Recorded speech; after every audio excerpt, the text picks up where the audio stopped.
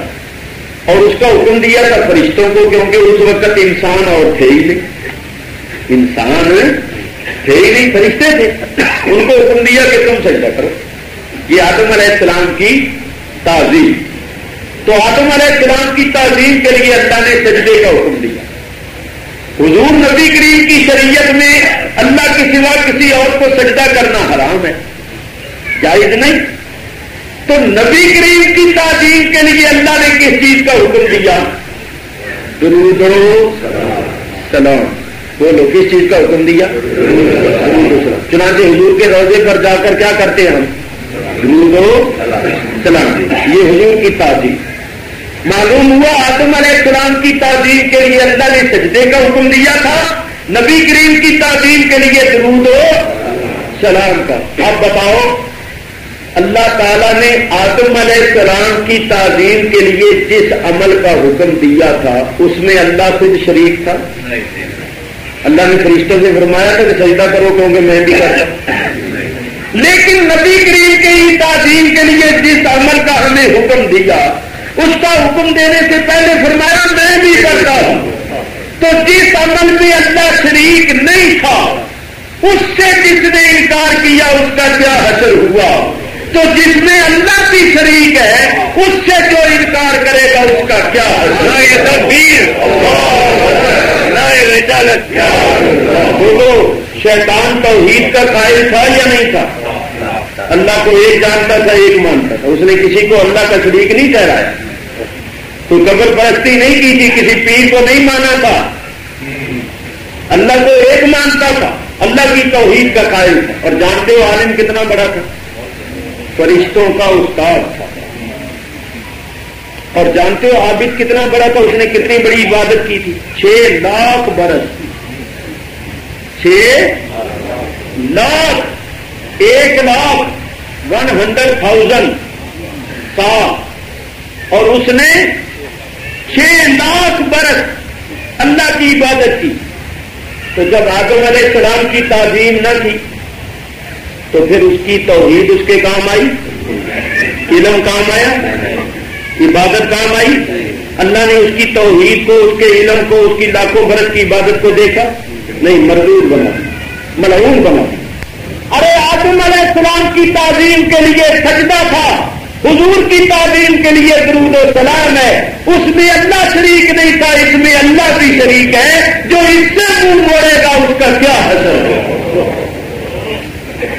اچھا ایک بات کرو, یہ لوگ کہتے ہیں کہ جی درود و سلام تو ہم بھی پڑھتے ہیں مگر ہم کھڑے ہو کے نہیں پڑھتے, بیٹھ کے پڑھتے. میں کہتا ہوں یہ بھی جھوٹ ہے، بیٹھ کے بھی نہیں پڑھتے ان کو کہو کہ چلو بیٹھ کے پڑھو یا نبی سلام علیہ، ارے نا وہ بیٹھ کے ہی پڑھو یا نبی سلام علیہ، یہ یا کہیں گے ہی نہیں۔ وہ بات ہی میں نے پہلے کہہ دی کہ یا ایسے ہے جیسے 303 کی گولی، یا نہیں کہیں۔ تو یہ جو کہتے ہیں نا کہ ہم بیٹھ کر سلام بھیجتے ہیں، تم کھڑے ہو کر بھیجتے ہو، بیٹھ کر، یہ بیٹھ کر بھی نہیں بھیجتے، بیٹھ کر بھی یہ یا نبی سلام علیہ کا کبھی نہیں کہیں، یا کہیں گے ہی نہیں، کیونکہ ان کے نزدیک یا کہنا شرک۔ اچھا پھر کیا کہتے ہیں؟ ہم ان کو کہتے ہیں کہ اگر یا نبی کہنا شرک ہے تو تم رسول اللہ کے روضے پر جا کر کیوں کہتے ہیں کہ وہاں جائز ہے۔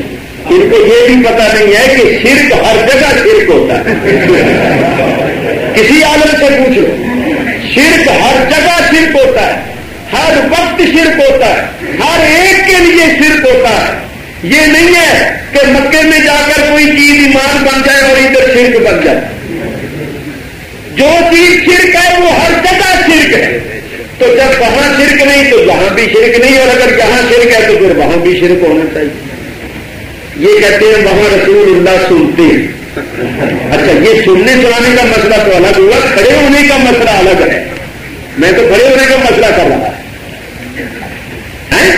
یہ تو کہتے ہیں کھڑا ہونا جو ہے یہ شرک ہے، اور شرک ہر جگہ شرک ہوتا ہے۔ کھڑے ہونے کی تو بات اور ہے، سننے کی بات اور۔ اچھا یہ کہتے ہیں وہاں ہم اس لیے پڑھتے ہیں کہ وہاں سے حضور سنتے۔ اچھا چلو میں کہتا ہوں میں ان کے لیے ایک رعایت کر دیتا ہوں تاکہ یہ سلام پڑھنے لگے۔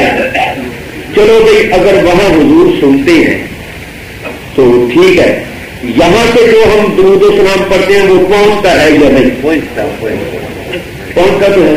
تو چلو تم یہی عقیدہ رکھ کے پڑھ لو کہ فرشتے پہنچا دے، پڑھو تو صحیح، یہ پڑھتے ہی نہیں ہے۔ اگر تمہارا یہ عقیدہ ہے، حضور کی خود حدیث ہے کہ میں سنتا، اور یہ بھی فرمایا کہ کوئی کہاں بھی درود پڑے تو وہ میرے پاس پہنچتا ہے اور میں اس کا جواب بھی دیتا ہوں، چنانچہ حدیث ہے۔ حضرت ابو ہریرہ رضی اللہ تعالیٰ عنہ فرماتے ہیں قال رسول اللہ صلی اللہ علیہ وسلم ما من مسلم یسلم علی فی شرق ولا غرب الا انا وملائکۃ ربی یرد علیہ السلام۔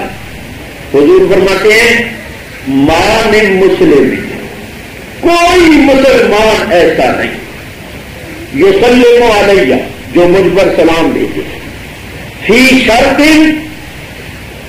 ولا فی غرب، چاہے وہ مشرق میں ہو چاہے وہ مغرب میں، الا مگر آنا میں وملائکۃ ربی اور میرے رب کے فرشتے یرد علیہ السلام اس کو سلام کا جواب دیتے ہیں۔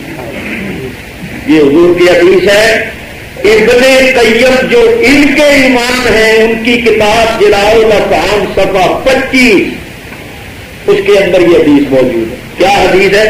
حضور فرماتے ہیں جو مسلمان مشرق مغرب دنیا کی کسی جگہ پر بھی مجھ پر سلام بھیجتا ہے تو میں اور میرے رب کے فرشتے اس کو سلام کا جواب دیتے ہیں۔ اس میں یہ نہیں ہے کہ فرشتے مجھ تک پہنچاتے ہیں۔ حضور فرماتے ہیں میں بھی اس درود و سلام کو سنتا ہوں، میں بھی جواب دیتا ہوں، اور میرے رب کے فرشتے بھی جواب دیتے۔ نہیں اس حدیث سے یہ ثابت ہوا کہ جو سلام پڑھتا ہے اس کو نبی کریم بھی سلام کا جواب دیتے ہیں اور فرشتے بھی۔ اب دوسری حدیث نسائی، دارمی، مسند احمد، مشکات شریف، کنز المال کے اندر یہ حدیث موجود۔ اللہ تعالیٰ نے ارشاد فرمایا کہ اما یرضی کا یا محمد صلی اللہ علیہ وسلم، اے میرے حبیب کیا تو اس بات پر راضی نہیں ہے؟ کس بات پر؟ کہ ولا یسلم علیک احد من امتک الا سلمت علیہ اسرا، میرے حبیب جو تیرا امتی تجھ پر 1 مرتبہ سلام بھیجے گا میں اس پر 10 مرتبہ سلام بھیجوں گا. تو جو حضور پر 1 مرتبہ سلام بھیجے اس پر اللہ 10 مرتبہ سلام بھیجتا ہے. اللہ مطلب میرے حبیب کیا تو اس بات پر راضی نہیں کہ جو تیرا امتی تجھ پر 1 بار سلام بھیجے میں اس پر 10 بار سلام بھیجوں. اور حضور فرماتے ہیں کہ سلام بھیجنے والے کو میں بھی جواب دیتا ہوں اور میرے رب کے فرشتے بھی جواب دیتی. ایک بات ایسی کرتا ہوں فیصلہ کو جو دربن شریف والے یاد رکھنا. ہمارے مولانا خطیب صاحب تشریف لا رہے ہیں, آپ کے شہر کے خطیب اعظم ہیں اور بڑے بزرگ ہیں. میں تو ایک بچہ ہوں, ادنا طالب علم ہوں. تو حضرت بڑی شفقت فرماتے ہیں, تشریف لاتے ہیں. ایک بات عرض کر رہا ہوں ذرا غور سے سن. قرآن شریف میں جو جنتی ہے نا جنتی, ان کو کہا گیا ہے اصحاب الیمین, اور جو دوزخی ہیں ان کو کہا گیا ہے اصحاب الشمال. 27واں پارہ سورہ واقعہ, 27واں پارہ کون سا ہے 27, اور سورت کا نام کیا ہے واقعہ. اس کے اندر آخری رکوع جو ہے سورت کا آخری رکوع اس کو پڑھ کر دے. جو جنتی ہیں جنتی جنت میں جو جائیں گے ان کو اللہ نے کیا فرمایا اصحاب الیمین. یمین کہتے ہیں دائیں کو. ان کے دائیں ہاتھ میں اعمال نامہ ہوگا اور جو دائیں طرف والے ہیں وہ جنت. اور جو دوزخی ہیں جہنمی ہیں ان کو اللہ نے کیا فرمایا اصحاب الشمال. شمال کہتے ہیں بائیں. جو دوزخی ہوں گے ان کا اعمال نامہ ان کے بائیں ہاتھ میں دیا جائے گا اور وہ بائیں طرف. اچھا بھائی یہ بتاؤ جنتی کون ہے اصحاب الیمین. ذرا اس کو یاد کر دو. جو جنتی ہیں جنتی جنہوں نے جنت میں جانا ہے اللہ نے ان کو قرآن میں کیا فرمایا اصحاب الیمین. اس اصحاب الیمین کا معنی کیا ہے دائیں طرف والے. یہ اصحاب سے مراد نبی کریم کے اصحاب نہیں, دائیں طرف والے. اور اصحاب الشمال بائیں طرف والے. تو جنتی کون ہے اصحاب الیمین. یہ قرآن سے ثابت ہے, حدیث سے بھی ثابت ہے. اب قرآن کی ایک آیت سن اسی جگہ پر یہ آیت اللہ فرماتا ہے فسلام لکا فسلام پس سلام ہے لاکا واسطے تیرے یا رسول اللہ. فسلام لکا پس سلام ہے واسطے تیرے یا رسول اللہ. کن کی طرف سے من اصحاب الیمین, اصحاب یمین کی طرف. اللہ جانتا تھا کہ اصحاب یمین ہی سلام پڑھیں گے. اللہ جانتا تھا کہ اصحاب یمین سلام پڑھیں گے تو اللہ فرماتا ہے فسلام اللہ کا من اصحاب الیمین. میرے محبوب تیرے واسطے اصحاب یمین کا سلام ہے. معلوم ہوا سلام کرنے والوں کو تو اللہ نے دنیا میں ہی جنتی فرما دیا. بولو اصحاب الشمال کی کوئی آیت دکھا دو. میں چیلنج کرتا ہوں, حضرت مولانا صاحب کی تشریف فرما ہے, ان سے بھی پوچھ لیجئے کہ وہ حضرت کہیں قرآن میں آیا ہے فسلام اللہ کا من اصحاب الشمال. من اصحاب الشمال نہیں آیا, من اصحاب الیمین. اور یمین ہے جنتی. تو اللہ فرماتا میرے محبوب تیرے واسطے اصحاب یمین کا سلام ہے, اصحاب شمال کا نہیں. وہ تو بدعت کہیں گے, اصحاب یمین تجھ پر سلام کریں گے. تو قرآن سے ثابت ہو گیا کہ سلام کرنے والے اصحاب یمین ہیں اور اصحاب یمین جنتی ہیں. تو انشاءاللہ سب جنت میں جائیں. اور یہ جو روکتے ہیں یہ ہے اصحاب الشمال. اچھا ایک کام کرنا, تم سلام پڑھنا چھوڑنا نہیں. اگر چھوڑ دو گے تو اصحاب یمین سے نکل جاؤ اور وہ پڑھیں گے نہیں. کیونکہ اگر وہ پڑھے تو وہ اصحاب الیمین میں آ جائیں، اصحاب الشمال سے نکل جائیں گے. انہوں نے ادھر سے نہیں نکلنا، تم نے ادھر سے نہیں نکلنا. ارے جب وہ پڑھتے نہیں ہیں تو تم پڑھنا کیوں چھوڑتے ہو؟ جب وہ جنت کی طرف آنے کی کوشش نہیں کرتے تو تم جہنم کی طرف جانے کی کیوں کوشش کرتے؟ تو اللہ تعالیٰ نے سلام پڑھنے والوں کو جنتی فرمایا. یہ قرآن کی آیت ہے، سلام ہے لاتا واسطے سے. یہ نبی کریم کو کتاب، اے نبی تیرے واسطے سلام کن لوگوں کا ہوگا؟ اصحاب الیمین، جنتیوں. تو سلام پڑھنے والے اصحاب الیمین ہیں، اور جو نہیں پڑھتے ان کو پھر تم خود ہی سمجھو. یہ کہتے کھڑے ہو کر نہ پڑھو، کھڑے ہو کر نہ پڑھو. بولو اللہ تعالیٰ نے آیت میں کوئی قید لگائی ہے کہ کھڑے ہو کے نہ پڑھنا؟ اللہ فرماتا ہے میرے محبوب پر درود اور سلام دے. کوئی قید نہیں لگائی تو کھڑے ہو کر نہ پڑھنا. جب اللہ نے کھڑے ہو کر پڑھنے سے منع نہیں کیا، یہ کیوں کرتے؟ ان کو کیا حق پہنچتا ہے؟ بھائی سمجھ میں آئی؟ جس کو اللہ نے منع نہیں کیا، مطلق فرمایا. اور یہ عالم بیٹھے ان سے پوچھو کہ المطلق یجری علی اطلاق، جو حکم مطلق ہوتا ہے وہ اپنے اطلاق پر جاری رہتا. یعنی اللہ تعالیٰ کسی چیز کا حکم دے اور اس کے ساتھ کوئی قید نہ لگائے تو اس کو کہتے ہیں حکم عام مطلق. جب اللہ نے اس کے ساتھ کوئی قید نہیں لگائی تو ہم لوگ اپنی طرف سے اس میں قید نہیں لگا سکتے، کیونکہ ہم کوئی شریعت کے بانی تو نہیں ہیں. وہ تو شریعت کا بانی تو اللہ ہے. تو اللہ نے کوئی قید لگائی ہے کہ تم کھڑے ہو کر مت پڑھو؟ جب اللہ نے نہیں منع کیا، یہ کیوں منع کرتے؟ اللہ کا حکم عام ہے. جو کھڑے ہو کے پڑھتا ہے وہ بھی اللہ کے حکم کی تعمیل کرتا ہے، جو بیٹھ کے پڑھتا ہے وہ بھی اللہ کے حکم کی تعمیل کرتا ہے. لیکن یہ بیٹھ کے بھی نہیں پڑھتے. جن کو بہت بیٹھ کے پڑھ کے دکھا دو، چلو کھڑے نہ ہو تو بیٹھ کے پڑھیں یا نبی سلام علیہ کا، یہ یاد رہے گا ہی نہیں کبھی. سمجھ گئے؟ حضور کے روزے پر کھڑے ہو کر پڑھا جاتا ہے. اب کوئی شریعت میں ثبوت ہے اس کا کہ کھڑے ہو کے پڑھو؟ تو ہمارا حنفیوں کا فتاوی مشہور جس کا نام ہے فتاوی عالمگیری. کیا نام ہے؟ فتاوی عالمگیری. حضرت اورنگزیب عالمگیر بادشاہ رحمت اللہ علیہ نے بڑے بڑے جید علماء کو بٹھا کر وہ فتاوی مرتب کروایا، جو قرآن حدیث اور فقہ حنفی کا خلاصہ. اس کا نام ہے فتاوی عالمگیری. اس میں یہ لکھا ہوا ہے کہ جب نبی کریم پر سلام بھیجو تو کس طرح کھڑے ہو؟ وہ یاتے سو کما یاتے سو سلام، اسی طرح ہاتھ باندھ کے کھڑے ہو جس طرح نماز میں کھڑے ہو. اور سنو، یہ کھڑے ہونا نبی کریم کی تعظیم. بولو جب کوئی سردار آتا ہے تو اس کی تعظیم کے لیے لوگ کھڑے ہوتے ہیں. تم یہاں بیٹھے ہوئے ہو کراچی میں منہ سے نکل گئے، دربن میں تم بیٹھے ہوئے ہو اور تمہارے دربن کا میئر آ جائے یا کوئی کمشنر آ جائے تو بیٹھے رہو گے؟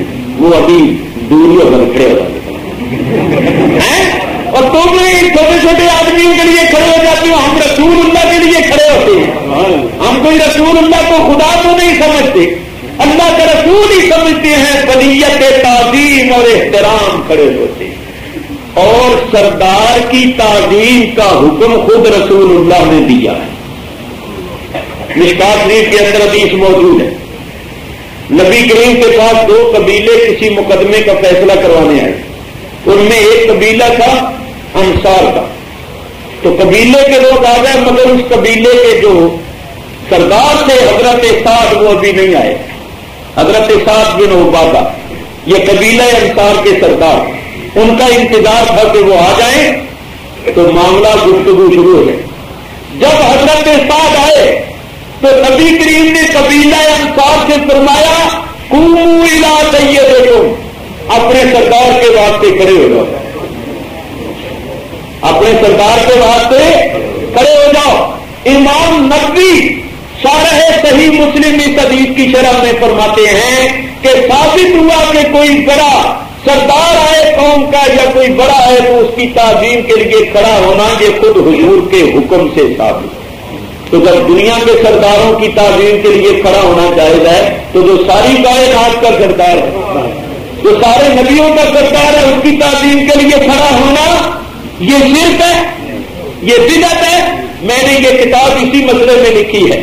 چاروں مذہبوں کے مفتیوں نے فتویٰ دیا ہے کہ حضور کی تعظیم کے لیے کھڑا ہونا جائز ہے۔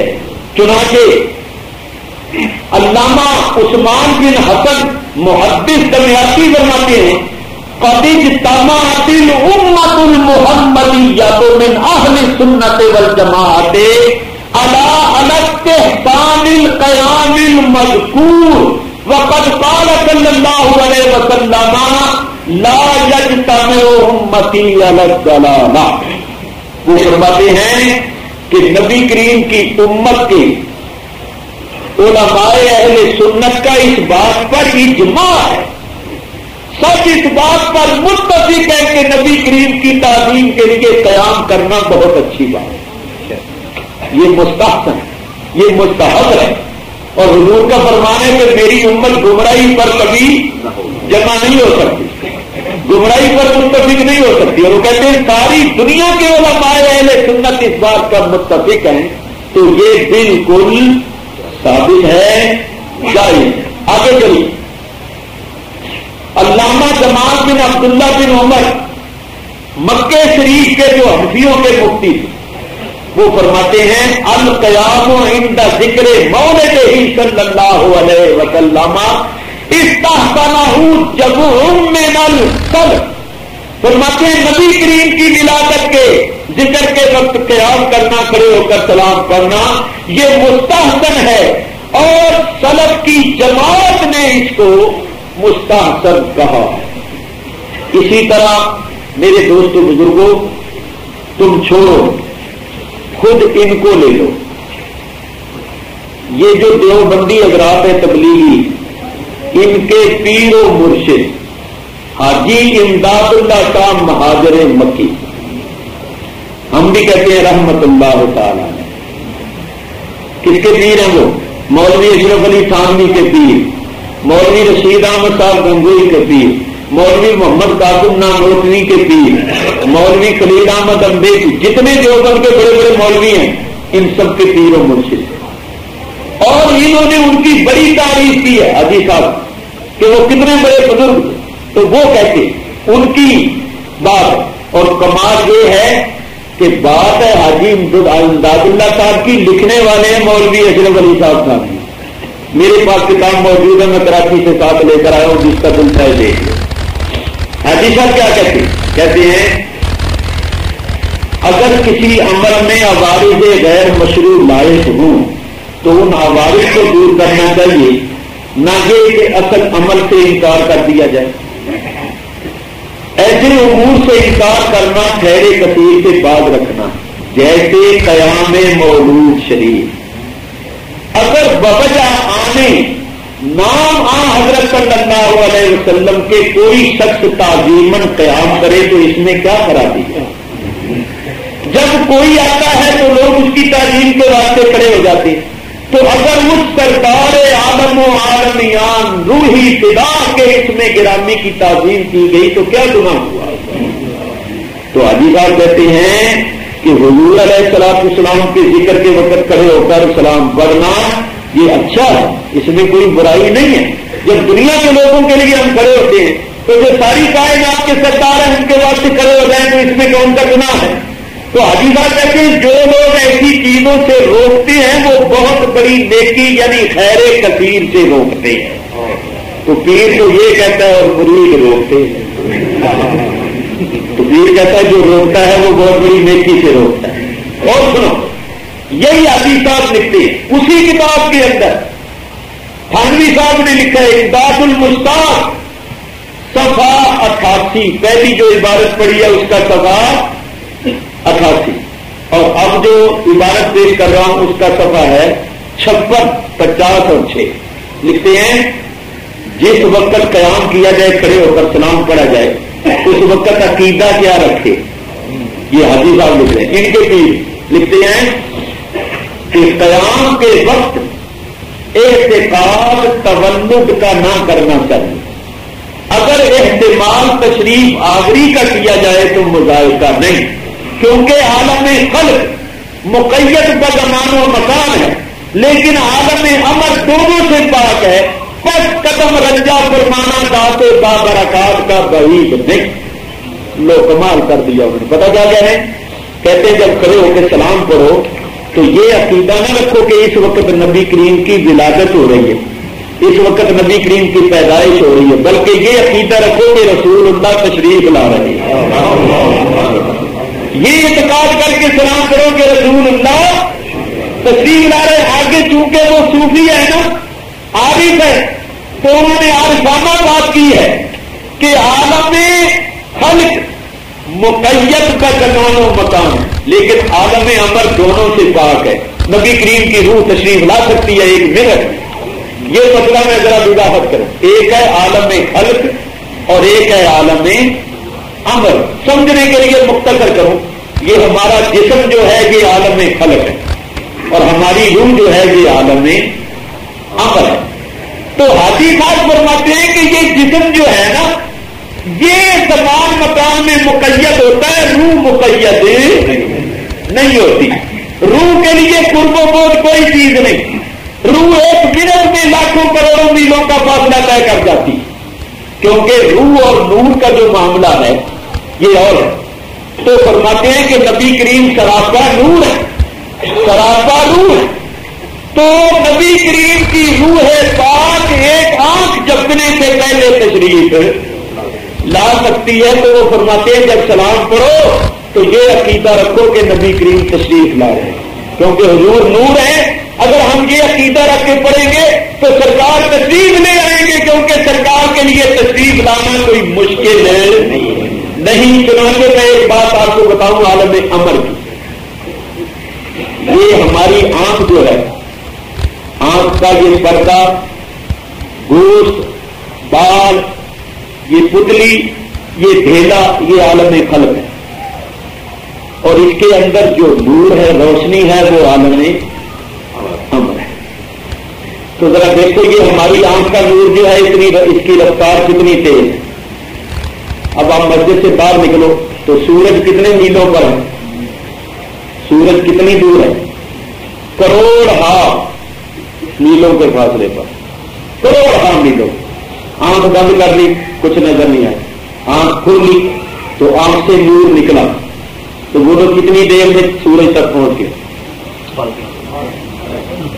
کتنی دیر لگی؟ اچھا وہ پہنچا ہی نہیں ہے، واپس بھی آیا ہے. یہ جو آپ کا ذہن ہے نا، یہ ایک کیمرہ ہے. یہ کیمرہ انہوں نے یہیں سے بنایا ہے، یہ خدا کی چوری کی ہے انہوں نے سب. یہ کیمرہ دیکھو نا آپ، کیمرہ فوٹو کھینچتے بٹن دبایا تو اس پر عکس پڑا تو یہ نہیں کہ وہاں تک جا کے عکس رہ گیا، نہیں، واپس کیمرے میں آ کر اس کی صورت نقش ہو گئی. عکس پڑتا ہے نا چہرے پر تو یہ نہیں کہ وہاں تک رہ گیا، وہی ختم ہو گیا، نہیں، واپس آتا ہے اور اس صورت کو کیمرے میں نقش کر دیتا ہے. اسی طرح اللہ تعالیٰ نے یہ ہمارا جو بنایا ہے نا ذہن، یہ چہرہ اور آنکھ، دماغ، یہ کیمرہ، جب ہم آنکھ کھولتے ہیں نا تو جس چیز پر ہماری نظر پڑتی ہے پڑھ کر اس کی صورت کھینچتی ہے اور ہمارے دماغ کے کیمرے میں اس صورت کو قائم کرتی ہے. تو نظر جاتی ہی نہیں، جا کر واپس بھی آتی ہے اور ذہن میں وہ نقشہ قائم کرتی ہے جس کو ہم دیکھتی. تو ہماری آنکھ سے نظر کا نور نکلا اور میں سورج تک پہنچ گیا، واپس بھی آ گیا.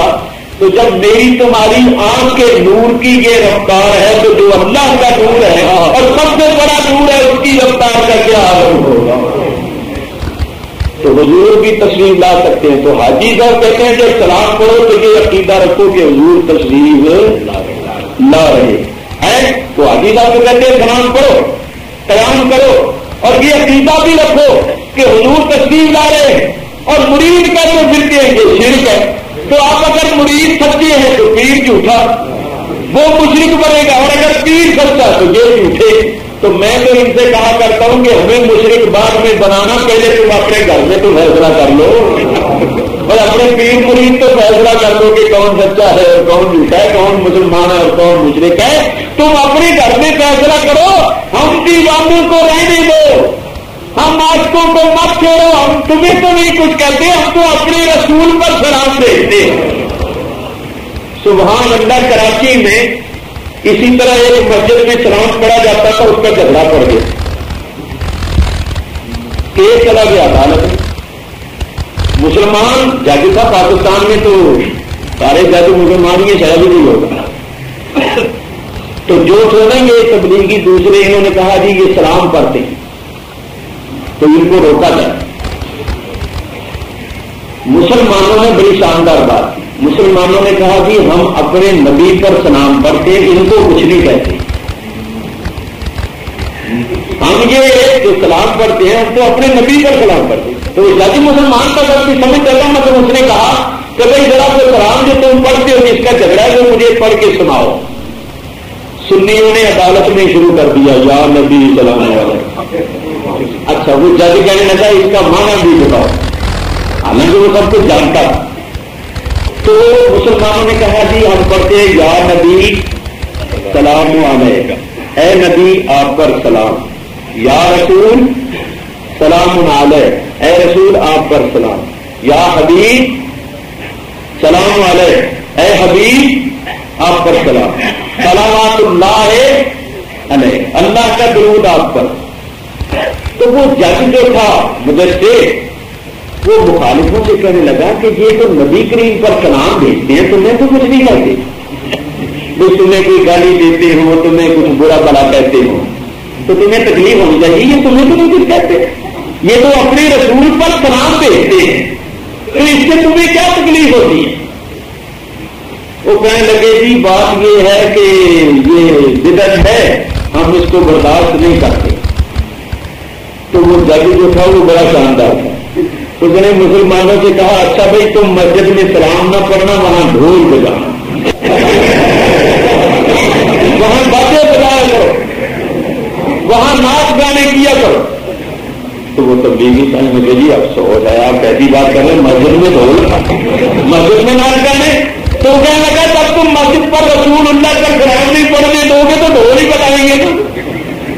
پھر رسول اللہ پر تم سلام نہیں پڑھنے دیتے ہو تو پھر کیا کریں؟ اب مسجد میں اگر رسول اللہ پر سلام پڑھنے تمہیں برا لگتا ہے تو پھر تو ڈھول بجے ہی بج نہیں چلتی. چنانچہ اس نے سنیوں کے حق میں فیصلہ کر دیا کہ سلام پڑھو، اور پولیس کو حکم دیا اگر یہ بند کریں تو ان کو بند کریں، تو ان کو اندر جیل میں بند کریں. تو ذرا سن کے خدا کے لیے کہ یہ جو سلام ہے اس میں کیا ہے. بھائی تم ایک دوسرے کو سلام کہتے ہو یا نہیں؟ سلام علیکم. اچھا جب کسی کو خط لکھتے ہو، لیٹر لکھتے ہو تو کیا لکھتے ہو؟ السلام علیکم. وہ تمہارے پاس حاضر ہوتا ہے؟ وہ تو پاکستان میں بیٹھا ہے، تو یہاں سلام علیکم کہہ رہے ہیں. تمہیں کیوں لکھنا چاہیے؟ سلام ہو اس پر جو پاکستان میں ہے اور پتا نہیں ہے بھی کہ نہیں ہے. ارے جو پاکستان میں بیٹھا تم یہاں بیٹھے بیٹھے اس کو سلام علیکم کہتے ہو، خط میں لکھتے ہو. ہم رسول اللہ کو سلام کہتے ہیں، تم شرک کرتے ہو. کچھ عقل سے بھی کام لو. نماز میں پانچوں وقت پڑھتے ہو السلام علیکم ایھا النبی ورحمۃ اللہ وبرکاتہ. تو یہ سلام پڑھنا جائز ہے. تو جی میں اپنی تقریروں میں بہت بیان کر چکا ہوں. اور کھڑا ہونا نبی کریم کی تعظیم ہے، اور نبی کریم کی تعظیم بحکم رب العالمین ہم پر واجب. تو میلاد شریف کرنا بھی جائز ہے، اس کی برکتیں بھی میں نے آپ کے سامنے بیان. سلام پڑھنا بھی جائز ہے، اور کھڑا ہونا یہ رسول پاک کی تعظیم.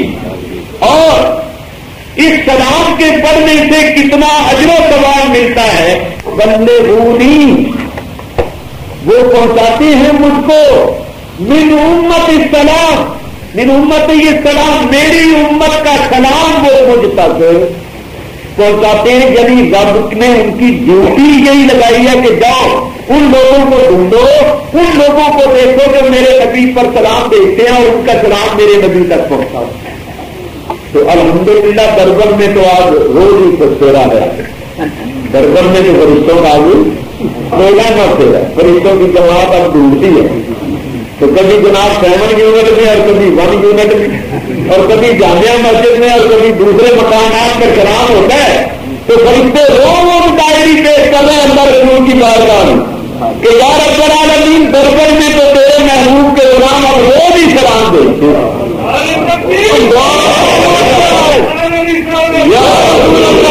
تو میں نے اس وقت آپ کے سامنے 2 مسئلے بیان کیے. اچھا، دوسرا جو مسئلہ ہے 11ویں شریف کا ایصال ثواب کا، یہ مسئلہ ذرا لمبا ہے اور میری نظر گھڑی پر ابھی تھوڑی دیر کے بعد آپ نے کہا ہے کہ نماز کا وقت ہو گیا ہے. تو میں دیکھ کر یہ سمجھتا ہوں کہ رات کو بھی تقریب ہے اور وہ بھی تقریباً جہاں قریب ہی ہے، جہاں سے قریب ہی ہے.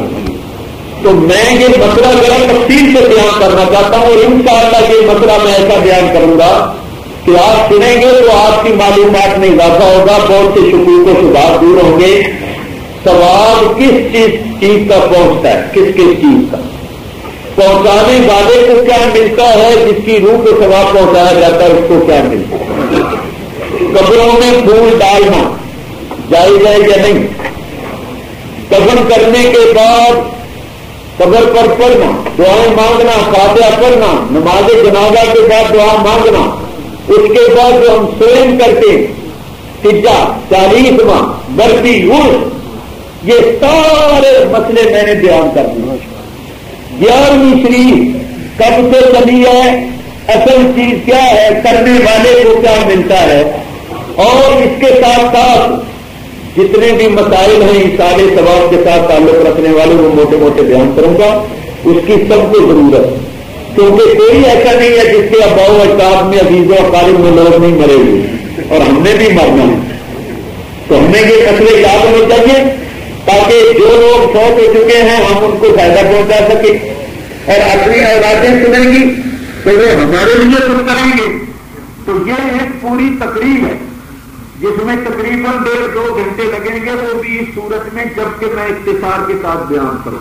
تو میں آپ سے وعدہ کرتا ہوں انشاءاللہ بالعزیز رات کی تقریب میں یہ پورا مسئلہ 11ویں شریف کا اور یہ ایصال ثواب، نظر و نیاز کا، کھانا آگے رکھ کر اس پر کلام پڑھنا، دن مقرر کرنا، سب بیان کرنا. تو جتنی چیزوں کو بدت کرتے پھرتے ہیں ان سب کی انشاءاللہ تفصیل اور میں وضاحت کروں گا. تو آپ حضرات رات کی تقریر میں بھی ضرور تشریف لائیے.